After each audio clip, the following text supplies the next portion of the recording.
Hi guys, and welcome back to Mark's Sussex Allotment. It's Sunday the 24th of May and time for a sort of 10-day update. So inside the greenhouse now, all of the plants have gone out, and I'll show you they're all in the beds now. So there's a few tender bits still left inside here. So we've got two hundreds and thousand tomato plants with quite a few flowers on. One tiny tom here, and another tiny tom over there. And some other odds and sods. There's a few, there's a dahlia there for the garden at home. There's some chilli plants, 2 chilies and 2 Tabasco peppers. So 2 Tabasco chilies and 2 California red peppers, I think. 3 more Cape gooseberry there. And some lettuce that needs to go in the ground. And much more lettuce, which is in a big sort of planter down there for salads and things. I've got a Sunbelle and a Sun Gold. They're in sort of 15 litre pots that hopefully be in here for the summer. So that's all good. Outside here I've got lots of other bits and bobs that are just need to go in the ground today. I've got some courgettes that are germinating. I've got some crown prince squash which still haven't come up. Some turnips, some kale, some celery which needs to be sorted out today. You can just about see the leaves here. I've been a bit lazy with these unfortunately, but they'll get in the ground today. And a marigold and a few odds and sods that are just sort of need to go in the ground, and some more brassicas there, some swede and some sprouts. Everyone's rhubarb seems to have done well this year, and these two have done quite well as well. But they kick out lots of flowers, so I just have to keep chopping them off, and there's some more starting to come out there as well. I've weeded the strawberry bed, so we should get some nice strawberries. They're already starting to flower up and start to put a few strawberries out now. I don't know if you can see that very well, but there's quite a few starting to come out, which is good. So we should get a fair crop of strawberries there. I've got a few other strawberry places as well. Velotti beans haven't really done much, so it wasn't really worth putting them out when I did, but they're all still alive and haven't been attacked too badly, so they should start climbing soon. I've put a couple of cucumbers under there behind the underneath the sort of closhy type things. These are going to be my show onions, hopefully. They're spaced about a foot apart so I can get in and hoe them properly and shouldn't get affected by weeds too much, but I did them a little bit late, but we'll see what happens. The brassicas are out and being attacked by pigeons.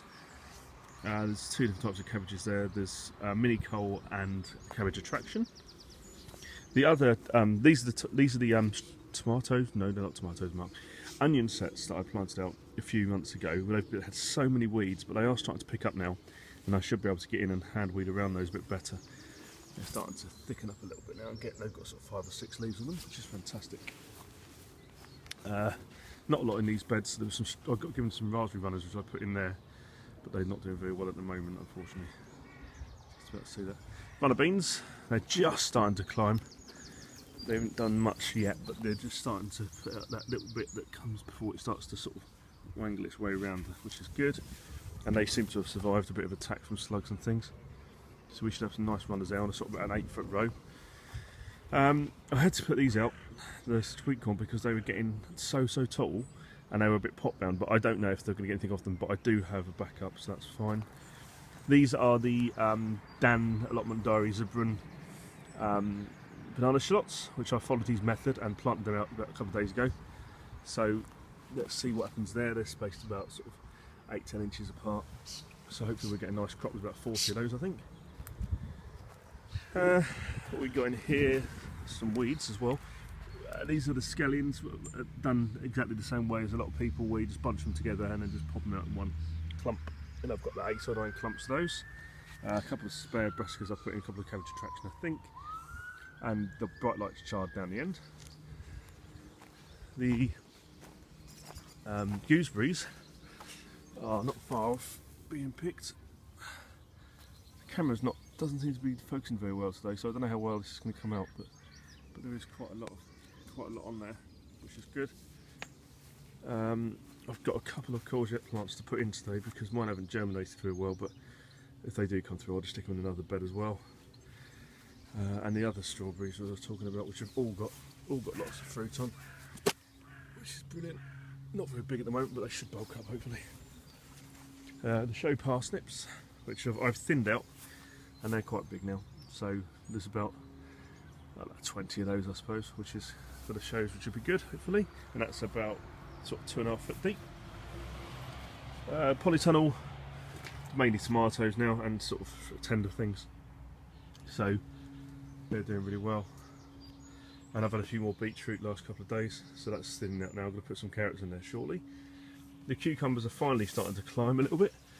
Haven't got many flowers on them yet, but they're starting to climb up the supports, so we should get some cucumbers shortly. And I've put some aubergines down the end here, which are still alive, which is good. The okra has been a bit of a disaster. They just don't seem to like it in these conditions. The leaves are wilting, they just keep falling off. They're not getting very big either, so I don't know what's going on with there. Anyone's got any advice for that, that'd be appreciated. Carrots, only a few of them have taken out of about 30 or 60 I planted, so they've got about 10. And some peppers. And the rest of it in here is just loads and loads of tomatoes that need putting somewhere. As he walks into a big cobweb, lovely. And the bottom part, where we've got onions. And the garlic's covered in rust. I'm absolutely gutted about this. This massive garlic, the size of that. This massive garlic. I mean, they're getting sort of between the sort of tennis ball and golf ball sort of size, but they are absolutely covered in rust. I don't know if there's anything I can do, or do I need to harvest these now? If anyone's got any advice, it'd be appreciated. This is my carrot bed, which is mainly weed, which I need to go through and thin out all of the things that shouldn't be there, which is going to be a fun job. Over here we've got butternut squash, which should just be protected by these cloches again. They seem to have moved on a little bit, but it still hasn't been that warm. And I've just started some manure over the top of the asparagus bed, because I'm done for the year with this, because I'm going to let this all go to fern now and get stronger for next year. And the rest of the beds I was just preparing to put the courgettes and things in. So yeah, I was digging those over yesterday and getting the last bits of bindweed and bits and bobs out. So yeah, that's about it. Something seems to have happened over here. I've no idea what, but I'm going to make sure that's protected again, because I've seen some cabbage whites in the last couple of days, which do not want to be going near these brassicas. So yeah, that's about it, guys. And lots of potatoes. So yeah, thanks for watching. I'll speak to you soon.